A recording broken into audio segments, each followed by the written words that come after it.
అట్లా తీసుకొచ్చిందంటే అది ఎవరి కోసం? డబ్బు తీసుకొచ్చిన వ్యక్తి, మందు తెచ్చిన వ్యక్తి, ఈరోజు మనకు పైసలు ఇచ్చిన వ్యక్తి రేపు మన కోసం చూస్తాడా, ఆయన కోసం చూసుకుంటాడా? ఎవరి కోసం చూసుకుంటాడు?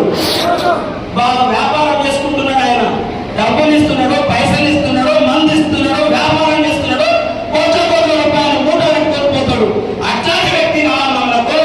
మన కోసం మోడీ దగ్గర పోతాడే పరిగిని అభివృద్ధి చెంది తాండవుని విధానాన్ని అభివృద్ధి చెందే వ్యక్తి కావాలన్నా మనం ఒకసారి ఆలోచన చేయండి. ఎవరు కావాలి?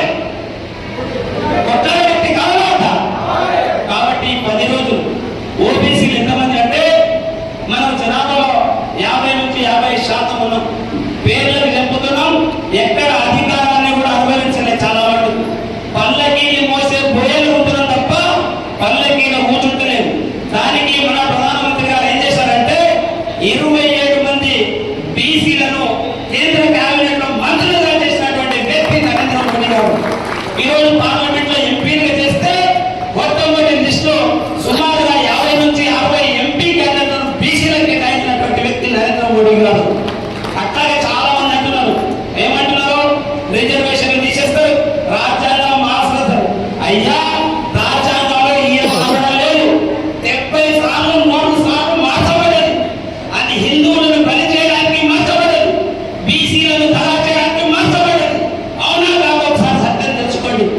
మీరు బీసీ కమిషన్ ఉంది మన దగ్గర నుంచి తల్లి ఆచార్య గారి ముందు ఉండే ఆ BC commission, national BC commission ఎట్లుందంటే దానికి కోరలు లేవు, దానికి బలము లేదు, దాని తాదాపు లేదు. కేంద్రంలో ఉన్నదంటే పేరుకున్నది, బీసీల గురించి పట్టించుకునేదే లేదు. ఐఐటీలో కానీ, ఐఐఎంలో కానీ, కేంద్రీయ విద్యాలయాలు కానీ, నవోదయాలు కానీ, మెడికల్ సీట్లలో కానీ రిజర్వేషన్లు లేవు. ఎందుకు లేవంటే చట్టబద్ధత లేదు. 2018లో మన నరేంద్ర మోడీ గారు బీసీలకు రాజ్యాంగ చట్టబద్ధత కల్పించినటువంటి గొప్ప వ్యక్తి నరేంద్ర మోడీ గారు. అట్లాంటి వ్యక్తి మనోడు కాదా? మళ్ళీ 70 సంవత్సరాల నుంచి చాలా మంది చెప్తారు బీసీల రిజర్వేషన్ ఇస్తారు. అయ్యా, తీయగా ఆయన చేసేది బీద వాళ్ళ కోసం, పేదవాళ్ళ కోసం, ఎస్సీ ఎస్టీ బీసీల కోసం, మైనారిటీల కోసం, అగ్రవర్ణాల్లో ఉన్న పేదవాళ్ళ కోసం కూడా 10% ఈడబ్ల్యూఎస్ రిజర్వేషన్ కల్పించిన మనవాడు నరేంద్ర మోడీ గారు. గట్టిగా పడ్డదా? గట్టి పట్టని ప్రజల్లో ఉండగాడు. అవునా కదా? నిజాలా కదా? చెప్ప గట్టిగా పడి.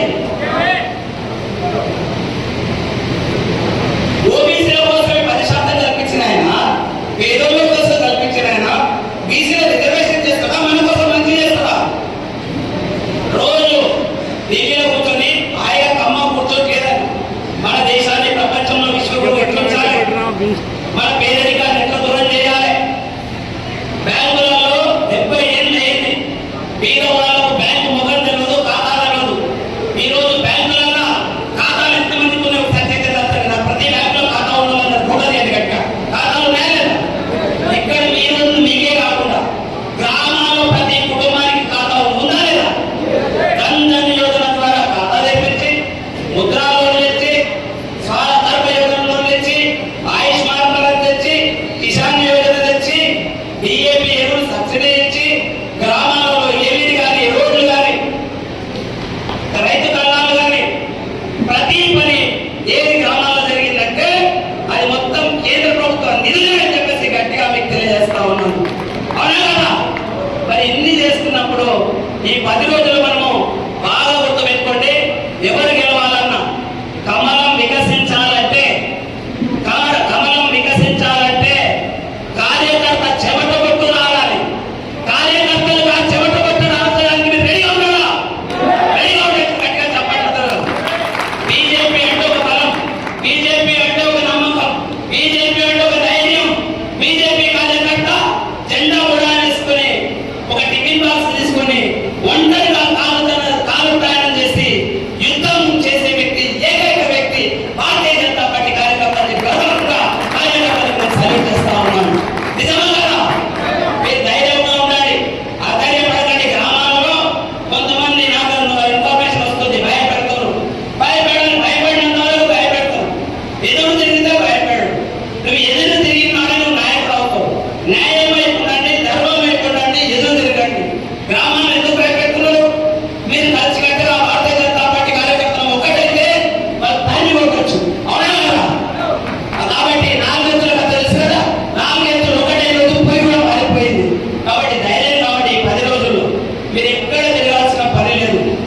మీ మీ గ్రామాలలో మోడీ గారు కానీ అమిత్ షా గారు ఏం చెప్తున్నారంటే బూత్ జీతనా హై.